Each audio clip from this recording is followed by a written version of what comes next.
భారత scouts and guides 75వ ఆవిర్భావ వేడుకలతో పాటు పతాక దినోత్సవ కార్యక్రమాలను గురువారం రాజ్భవన్లో నిర్వహించారు.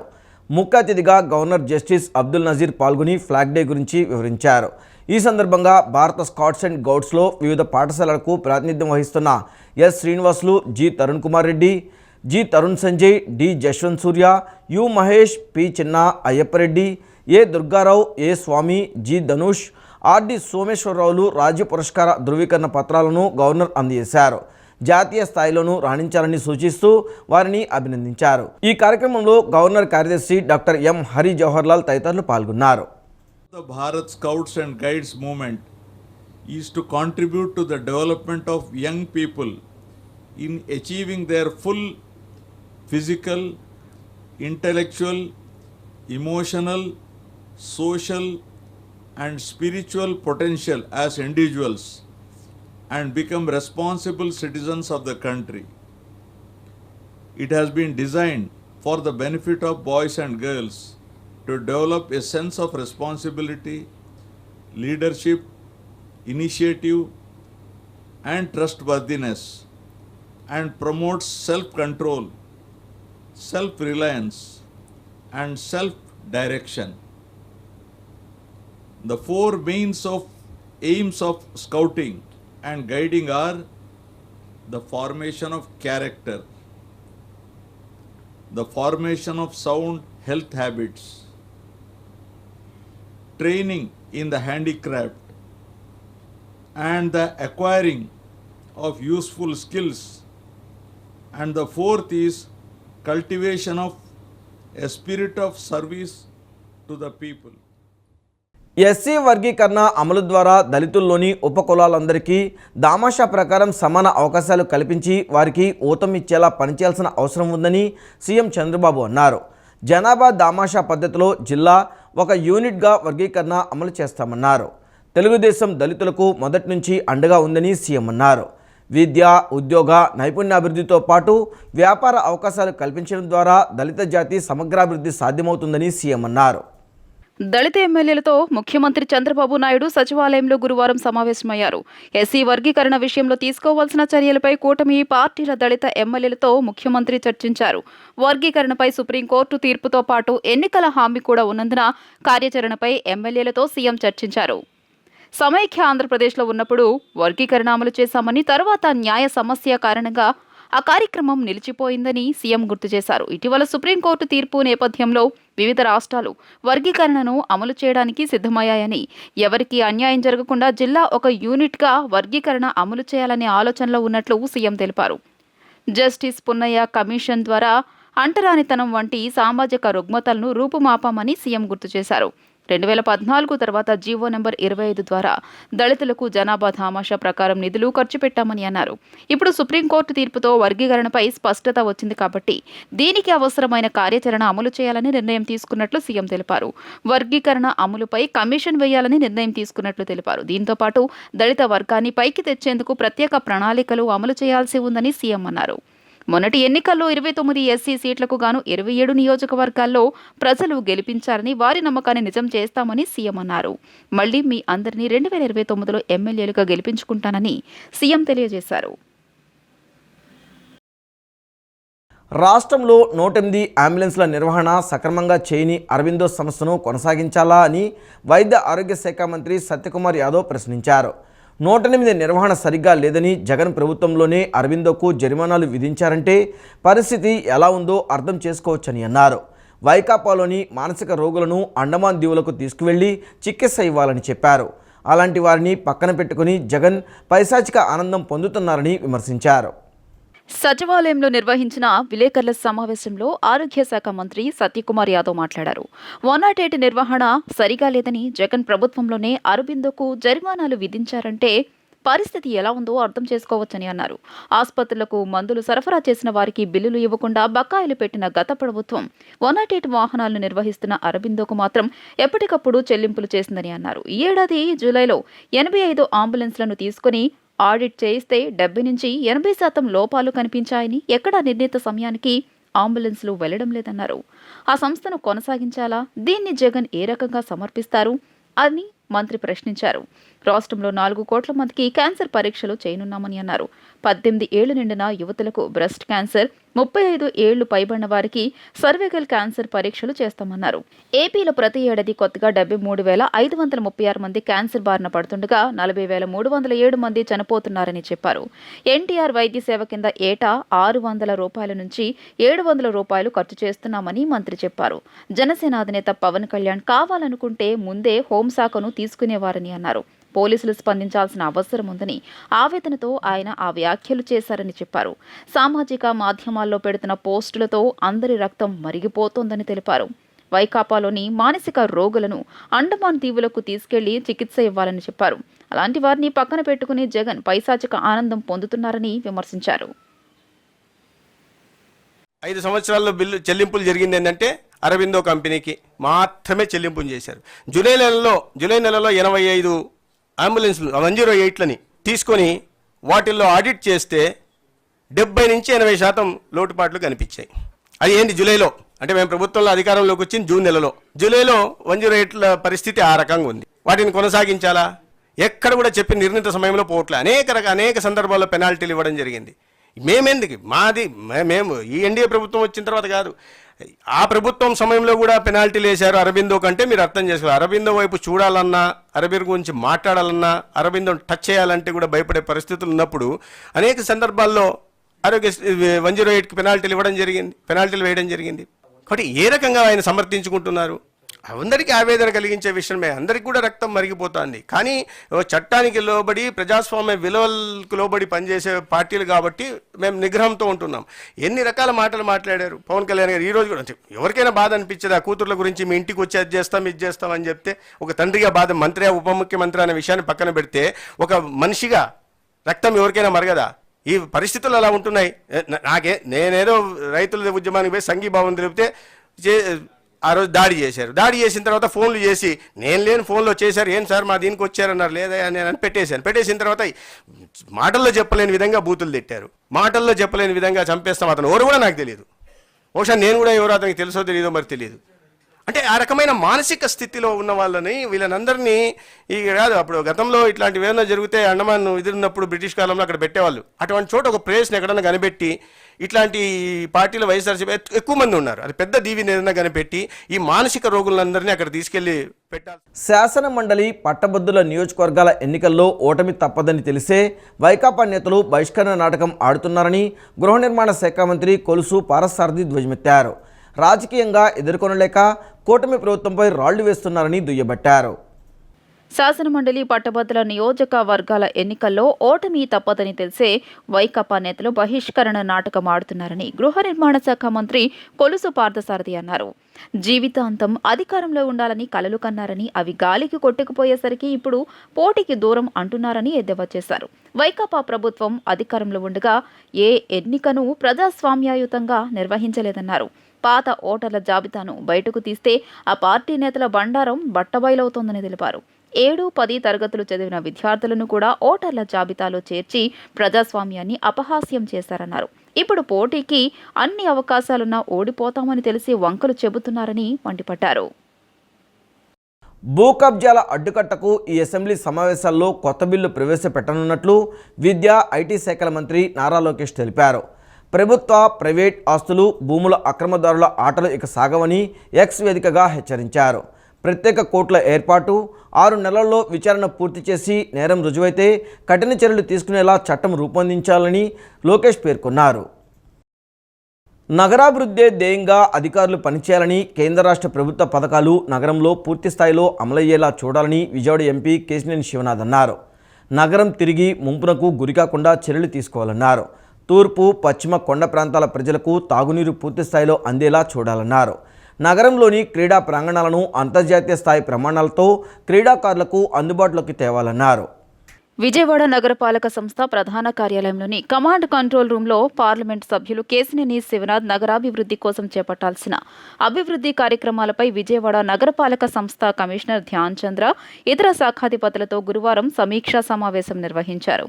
విజయవాడ నగరపాలక సంస్థ కమిషనర్ ధ్యాన్ చంద్ర పవర్ పాయింట్ ప్రజెంటేషన్ ద్వారా విజయవాడలో చేపట్టాల్సిన అభివృద్ధి కార్యక్రమాలు, కేంద్ర రాష్ట్ర ప్రభుత్వాల పథకాల ద్వారా చేపట్టిన అభివృద్ధి కార్యక్రమాలు, నగర పరిధిలో గల డ్రైనేజ్ సిస్టమ్, త్రాగునీటి సరఫరా, స్పోర్ట్స్ స్టేడియం అభివృద్ధికి కావాల్సిన తదితర అంశాలు వివరించారు. అనంతరం ఎంపీ కేశినేని శివనాథ్ మీడియాతో మాట్లాడుతూ విజయవాడ ఎలాంటి వరద ముంపుకి గురి కాకుండా అధికారులతో కలిసి తీసుకోబోయే పటిష్ట చర్యలపై చర్చించినట్లు తెలియజేశారు. విజయవాడ తూర్పు, పశ్చిమ నియోజకవర్గం కొండ ప్రాంత ప్రజలకు మంచినీటి సమస్య పరిష్కరించేందుకు చర్యలు తీసుకుని ప్రతిరోజు 24 గంటలు త్రాగునీటి సరఫరా అందుబాటులోకి వచ్చేటట్టు చర్యలు తీసుకోవాలని అధికారులను ఆదేశించినట్లు చెప్పారు.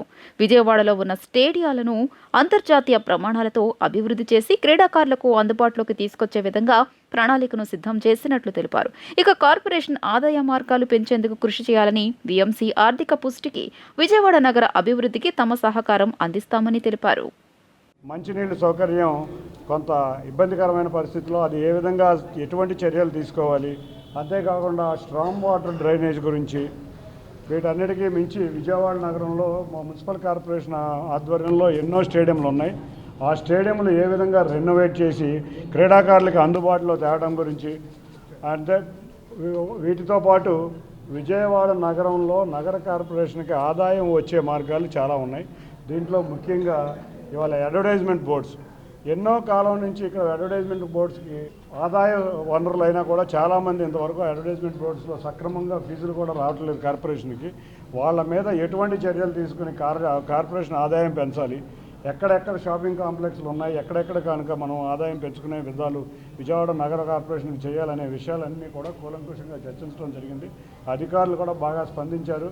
కమిషనర్ గారు కూడా విజయవాడ నగరాన్ని చాలా ఇంట్రెస్ట్గా ఉండి విజయవాడ నగరాన్ని డెవలప్ చేయాలనే ఉద్దేశంతో ఉన్నారు. కాబట్టి అందరం కూడా కూలంకుషంగా చర్చించి ఏ విషయాల మీద శ్రద్ధ తీసుకోవాలి అని అందరం ఆలోచించుకోవడం జరిగింది. తప్పకుండా రాబోయే కాలంలో విజయవాడ నగరపాలక సంస్థ అద్భుతంగా పనిచేసే విధంగా ఆర్థిక పుష్టి విజయవాడ నగరపాలక సంస్థకు ఉండే విధంగా కృషి చేయబోతున్నాం. Thank you. ఆయిల్ ఫామ్ రైతులకు స్థిరమైన ధరలు అందించేందుకు చర్యలు తీసుకుంటామని వ్యవసాయ శాఖ మంత్రి అచ్చెన్నాయుడు పేర్కొన్నారు.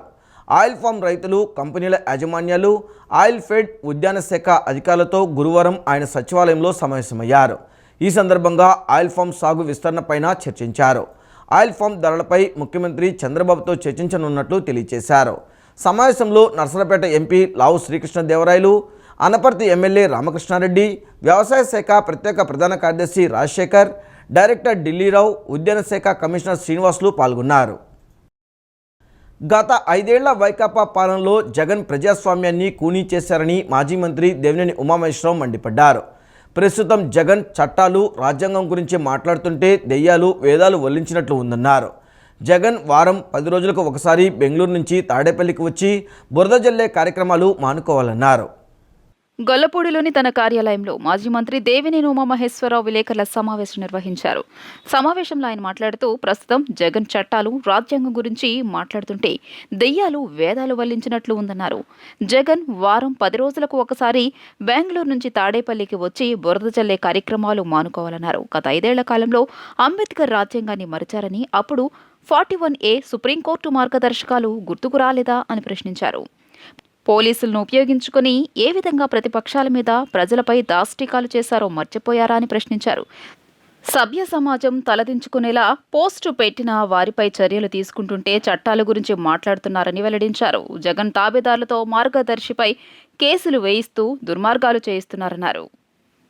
నువ్వు చేసిన దాష్టికాల వల్ల, నువ్వు చేసిన దుర్మార్గాల వల్ల, నీ ప్రభుత్వం చేసిన అరాచకాల వల్ల ప్రజలు 11 సీట్లతో బుద్ధి చెప్తే ప్రతిపక్ష హోదా కూడా దక్కకుండా ప్రజలు తిరగబడితే దాన్ని నువ్వు అర్థం చేసుకోకుండా, దాన్ని నువ్వు ఒప్పుకోకుండా మళ్ళీ ఈరోజు కొత్త పన్నాగాలు మొదలు పెడుతున్నావు.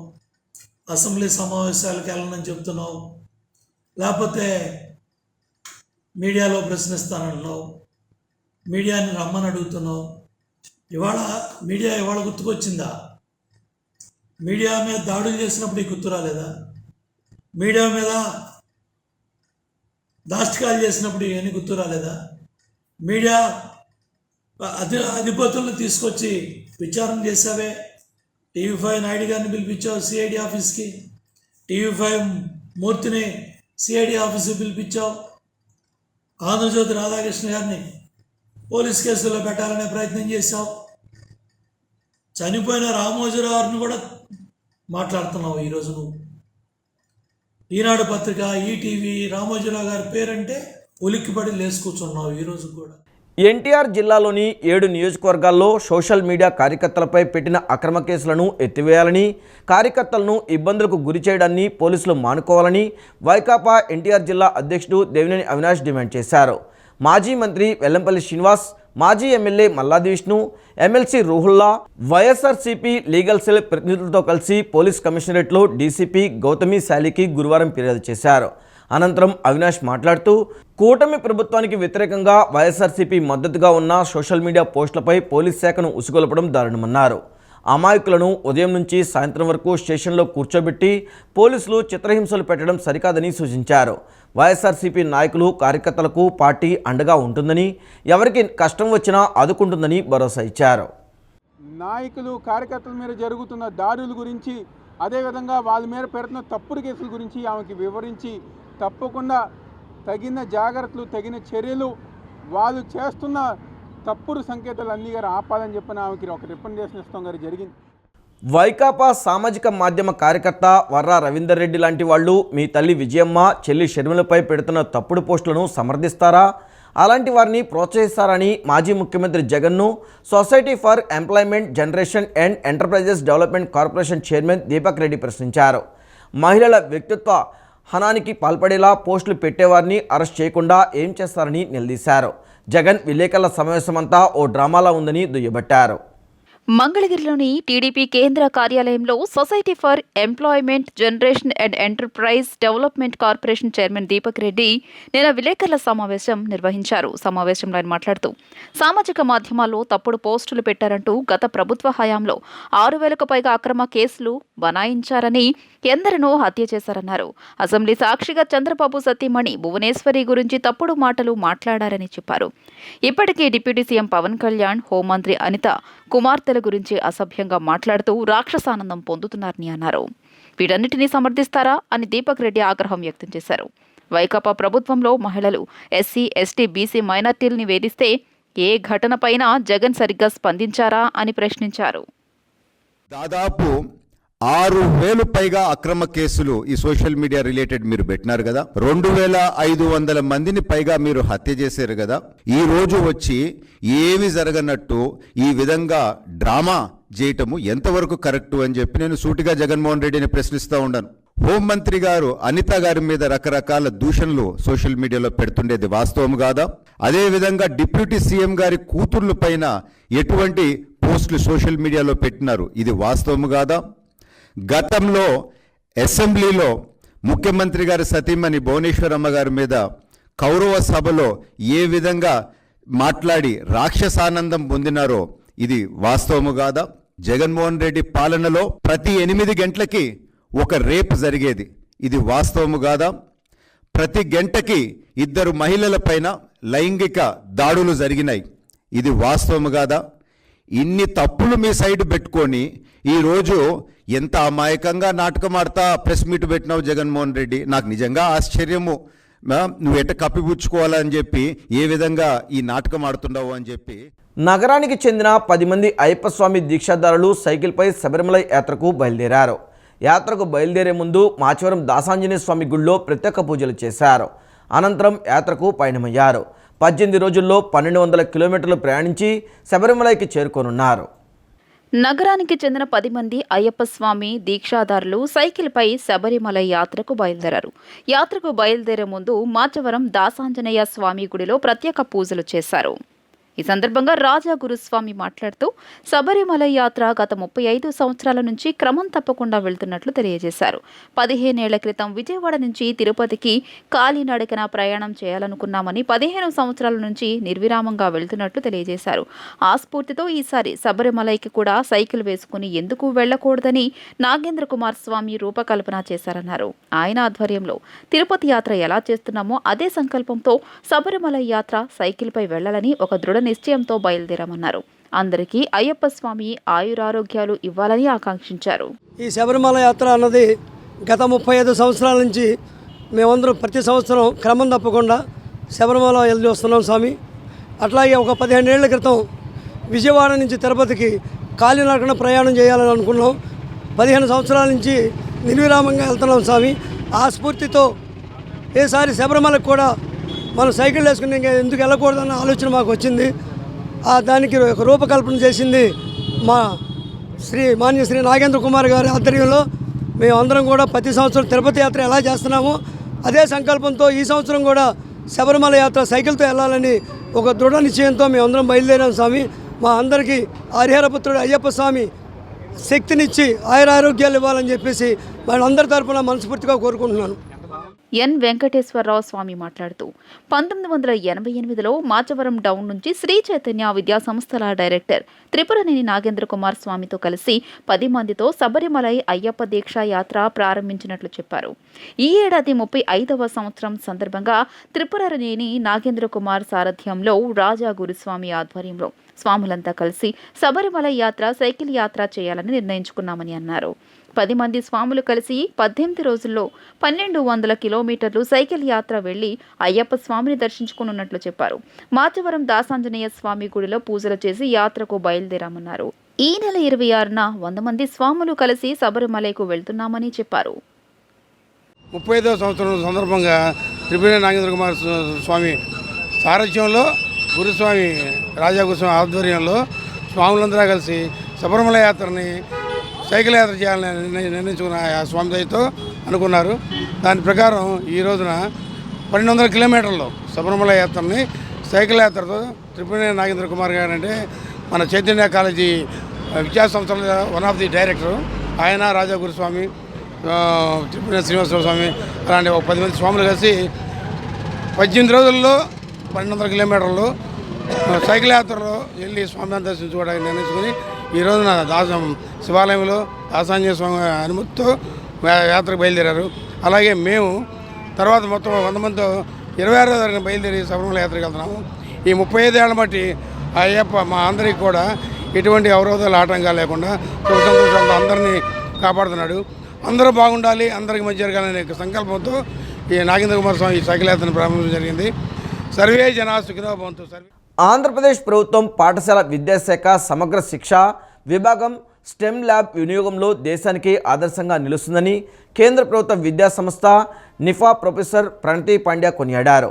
నూతన జాతీయ విద్యా విధానానికి అనుగుణంగా స్టెమ్ విద్యను పాఠ్యాంశాలతో కలిపి విద్యార్థుల మేధస్సు ఆవిష్కరణ సామర్థ్యాలను పెంపొందించేలా ఉండాలని అన్నారు. స్టెమ్ పాఠ్యబోధన ద్వారా పిల్లలకు ప్రయోగాత్మక విద్యను అందించాలని పేర్కొన్నారు. సమగ్ర శిక్ష రాష్ట్ర పథక సంచాలకులు బి శ్రీనివాసరావు సారథ్యంలో సమగ్ర శిక్ష పాఠశాల విద్యాశాఖ ఆధ్వర్యంలో 6 నుండి 10 తరగతుల విద్యార్థుల కోసం రూపొందించిన STEM science, technology, engineering, maths module finalisation workshop విజయవాడలోని సమగ్ర శిక్ష రాష్ట్ర కార్యాలయంలో జరిగింది.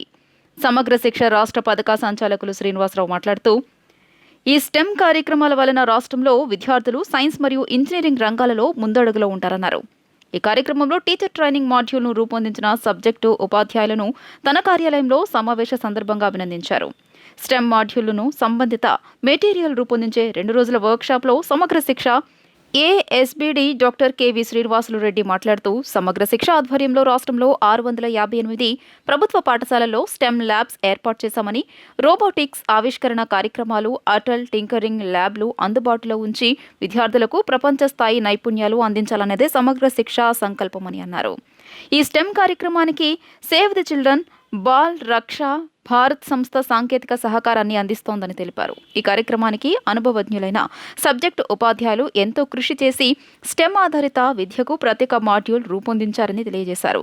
కార్యక్రమంలో save the children, Bal Raksha Bharat technical advisor education Malladi Nagesh, Samagra Shiksha STEM education lead doctor Aruna, centre for innovations in public systems నుండి డాక్టర్ వల్లి మాణిక్యం, డైరెక్టర్ తదితరులు పాల్గొన్నారు. ఈ వార్తలు ఇంతటితో సమాప్తం. నమస్కారం.